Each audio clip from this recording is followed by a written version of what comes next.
Beau was sitting on the couch, flipping through the cartoon channels when he heard Ethan stomping down the stairs. The man wasn't silent when he woke up in the morning.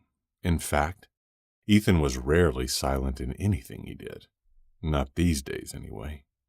"Mornin'," Beau greeted, admiring his husband's shirtless torso as he paused to glance his way. "Why didn't you wake me up?"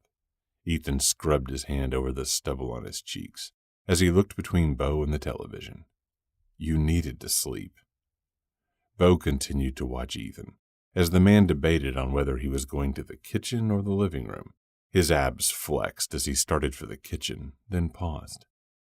That perfect V was defined, dipping down into his pajama pants, which were sitting ridiculously low on his hips, as though teasing Beau with what lay just a bit south of the drawstring.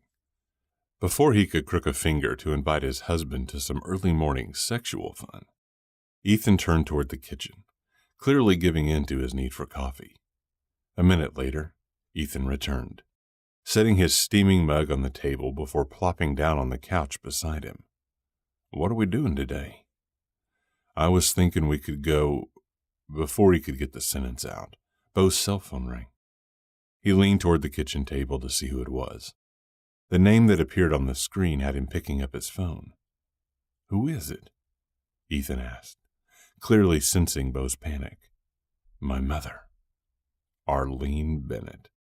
The woman who had given birth to him. The same woman who had written him off when Beau had come out, admitting he was in love with a man."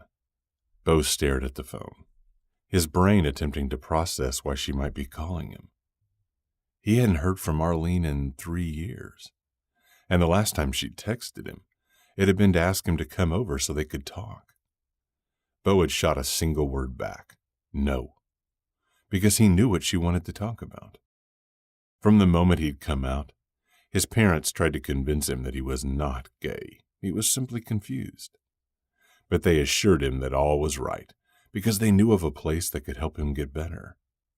Like being gay was an illness. They claimed it was some faith-based, church-run bullshit with a 99% success rate of helping confused people realize they weren't gay. According to Ben and Arlene, this place fully believed the demons needed to be exorcised and replaced with God in order for people to be allowed to live a normal, happy, straight life. Faith-based his ass. Fucked up was what it was. In a word, Beau's parents were crazy. "Well, answer it," Ethan urged, shifting to face him. "If she's calling after all this time, it has to be important." "I have nothing to say to her." Before he could put the phone down, Ethan stabbed a finger toward him. "Answer the phone." With a resigned sigh, Beau hit the button to answer the call, then put the phone to his ear as though it was a snake that would strike at any second. Not looking away from Ethan, Beau found his voice. "Hello?" "Beau?" "Yeah?" "It's your mother." "What's wrong?" He could hear the urgency in her tone, and instantly knew this wasn't a social call.